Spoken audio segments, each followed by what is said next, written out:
Okay, we have dealt with the IPC कि IPC में क्या क्या धाराएं हैं, क्या क्या बात करती हैं और किस तरीके से स्प्रेड को रोकने में काम करती हैं।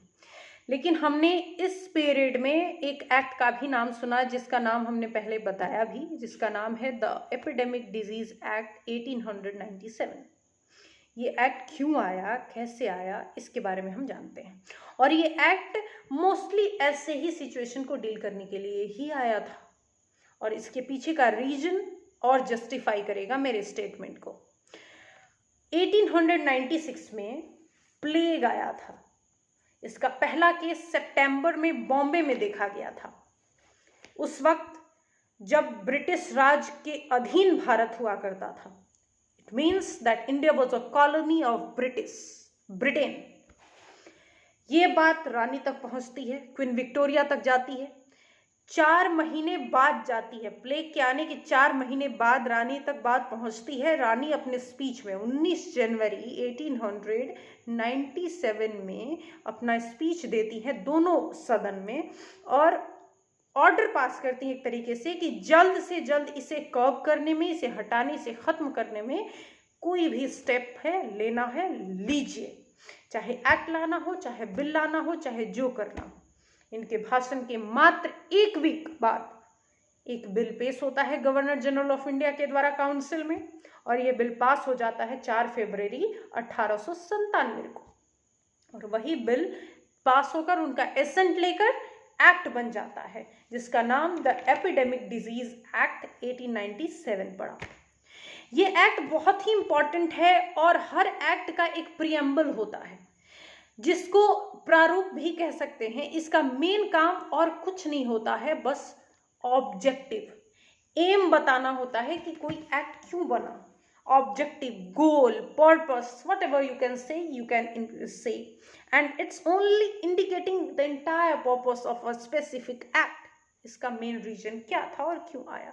वैसे ही इसका एक्ट है, इस एक्ट का प्रियम्बल यही कह रहा है कि ऐसा act which is made for the treatment or we can say the betterly prevention of dangerous epidemic disease, बहुत अच्छे तरीके से रोकने के लिए ये एक्ट आया। इसका extend entire India, whole of India है। जब से कश्मीर अपना कानून के दायरे में आ गया तब से ये वहां भी एप्लीकेबल है।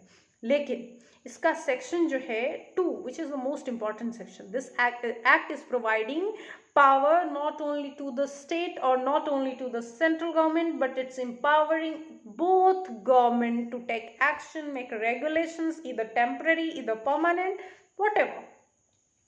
So section 2 is very important section. We will deal with a point wise manner because it's lengthy too. The heading of this section is power to take special measures and prescribe regulations as to dangerous epidemic disease. ऐसा power, वो power किसको, वो क्या regulation, कैसे dangerous disease, कब वो regulation बनेगा, इन सब का जिक्र इस सेक्शन में किया गया है। फर्स्ट पॉइंट, किसी भी वक्त, when at any time, कभी भी स्टेट गवर्नमेंट को, this section is specially focusing over the power given to the state government, mind please, because it's empowering state government only. This section is क्या कहता है कि स्टेट गवर्नमेंट को कभी भी ऐसा किसी पॉइंट ऑफ टाइम पे ऐसा लगता है और वो सेटिस्फाइड है कि कोई भी डेंजरस डिजीज जो कि थ्रेटिंग करेगा, जो विजिट करने वाला है हमारे पूरे राज्य में या राज्य के किसी पार्ट में, तो स्टेट गवर्नमेंट ऑर्डिनरी प्रोविजंस लगाने में फेल हो रही है। वहां उसे ऐसा लग रहा है कि हमारे जो कानून ऑलरेडी बने बनाए हैं उसका उपयोग यहाँ नहीं हो पाएगा, उससे ये रुक नहीं पाएगा, तो उसके लिए ये डिस्क्रिशनरी पावर है। What do you mean by discretionary power? Meaning thereby that state government is free to take any temporary action, to curb, to regulate, to prevent betterly that infectious disease. ये power state government को दी गई है। इसके साथ साथ और भी बातें इसमें कही गई है और ये रेगुलेशन ला सकता है। Regulation article 13 of Indian constitution जब हम पढ़ेंगे तो उसमें देखेंगे कि ये एक्ट लॉ का पार्ट होता है, लॉ में रेगुलेशन या ऑर्डिनेंस इन्वॉल्व होते हैं, तो उसकी मान्यता उतनी ही होगी जितना किसी लॉ का, स्टैट्यूट का। तो रेगुलेशन स्टेट गवर्नमेंट बना सकता है। और shall be necessary to prevent the outbreak of such disease or to spread thereof, and in what manner and why, what expenses will be incurred, ये सारे पावर स्टेट गवर्नमेंट को दी जाती है।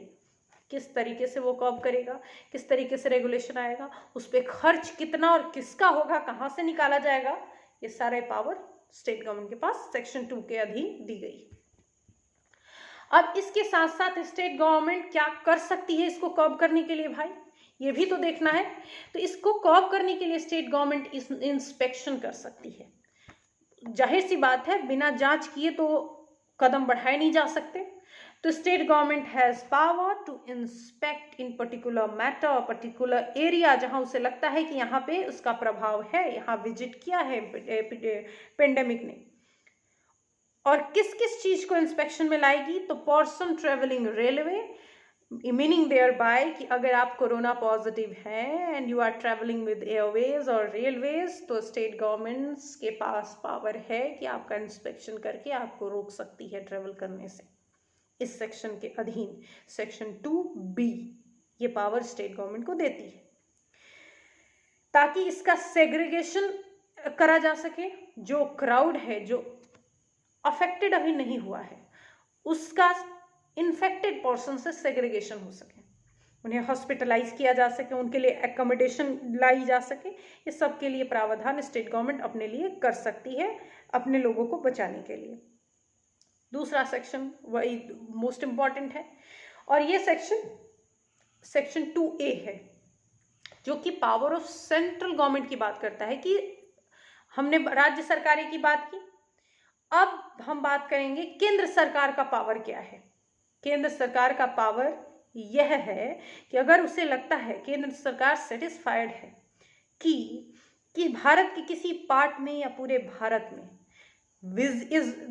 is visited by or threatened with an outbreak of any epidemic, ऐसा लग रहा है कि वो आ चुका है या उसका संभावना है और डर भी है कि वो एंटर कर चुका है और ये आउटब्रेक करेगा एज एपिडेमिक डिजीज के रूप में, then that ordinary provisions of law for time being in force are insufficient to prevent that. Already I have told you कि अगर लग रहा है कि जो टेम्परेरी प्रोविजन है वो काम नहीं कर पाएंगे इस परिस्थिति में, तो फिर ये प्रोविजन नए बनाने पड़ेंगे, तो सेंट्रल गवर्नमेंट बनाएगी। सेंट्रल गवर्नमेंट के पास पावर है कि वो बनाएगी। स्पेशली यहाँ शिप और वेजल के रिगार्डिंग पावर ज़्यादा दिए गए हैं सेंट्रल गवर्नमेंट को। अगर आप पढ़ेंगे तो उस सेक्शन में ये बात मिलेगी आपको। जैसे मैंने कहा था कि क्वारंटीन रूल को वायलेट अगर डिसोबे आप करते हैं तो you will be held liable for that. और यहाँ भी ये बात कही गई है कि शिप और वेजल को ऐसा लगता है कि इसके आने से या इसके जाने से फैलाव होने वाला है तो उसे डिटेन कर सकती है केंद्र सरकार, ये पावर है। पेनल्टी क्या है, तो जैसे कि चर्चाओं में रहा धारा 188, लगभग सभी जान गए होंगे। उसी तरीके से अगर इन सारे रूल का अगर वायलेशन आप करते हैं तो आपका पनिशमेंट आईपीसी की धारा 188 में दी जाएगी। और इसके अलावा आपके पास प्रोटेक्शन दिया गया है। किनको? जो लोग इसको इफेक्ट में लाने के लिए काम कर रहे हैं उन सभी को प्रोटेक्शन दी गई है। और प्रोटेक्शन क्या है कि आपके ऊपर किसी तरीके की सूट, किसी तरीके का legal proceeding lie against any person for anything done in good faith or intended to be done in good faith नहीं लाई करेगी। No proceeding would lie। ये बेस्ट पार्ट है इस सेक्शन का, क्योंकि अगर ये ना होता तो पब्लिक एडमिनिस्ट्रेशन तो काम करेगी इसके लागू कराने में, और लोग हो सकता है इसके लिए बाधा बन जाए और उस एडमिनिस्ट्रेशन पे ही धावा बोल दें, तो फिर वो फेलियर हो जाएगा। इसलिए ये बेस्ट पार्ट एक तरीके से है। हालांकि इस पार्ट का मिसयूज भी होता है, लोग बच जाते हैं बहुत सारे ऐसी एक्टिविटी करके जो कि उन्हें नहीं करना चाहिए। इमोरली गलत भी है और लीगली भी गलत है, लेकिन ये एक प्रावधान दिया गया है ताकि प्रोटेक्शन उन्हें दी जाए। ये हमारी बात रही इनके बारे में कि इस एक्ट के बारे में, लेकिन ये एक्ट सफिशिएंट अपने आप में नहीं था। कुल मिलाकर 4 सेक्शन है इनमें। 2020 में ऑर्डिनेंस आया और इसमें कुछ अमेंडमेंट्स हुए। वो अमेंडमेंट क्या था और किस बारे में था, इसको भी हम एक बार देख लेते हैं, क्योंकि अमेंडमेंट जो था वो ऐसा था ताकि प्रोटेक्शन प्रोवाइड कर सके, जो कि लास्ट हमने देखा ना, लास्ट सेक्शन, उसी तरीके का था वो, कि पब्लिक सर्वेंट हो या फिर मेडिकल डिपार्टमेंट में काम कर रहे हैं, नर्स हो, सफाई कर्मचारी हो, उनके साथ अगर बुरा बर्ताव होता है तो आपके लिए पनिशमेंट दिया गया है, उनका प्रोटेक्शन करना ज़्यादा जरूरी माना गया। ये अमेंडमेंट में आया और ये अमेंडमेंट ऑर्डिनेंस के थ्रू आया है। जब हम संविधान की सेशन करेंगे उस वक्त हम पढ़ेंगे कि ऑर्डिनेंस क्या होता है। जनरल आइडिया हम आपको दे दें कि ऑर्डिनेंस एक राष्ट्रपति के द्वारा बनाया गया लॉ है। जनरल आप बस इतना जाने, और ये तब बनता है जब दोनों सदन कार्य में न हो, दोनों सदन स्थगित हो, किसी भी कारण वजह से सेशन में न हो, उस वक्त ये ऑर्डिनेंस आता है और राष्ट्रपति लेकर आते हैं, जिसका नाम अध्यादेश भी हिंदी में होता है। यही ऑर्डिनेंस 2020 में आया और इसमें कुछ अमेंडमेंट्स किए गए। अब हम बेसिक कुछ चीजें जानेंगे, जैसे कि ये एक्ट के बारे में हो गई, नॉर्मल सी बातें हैं।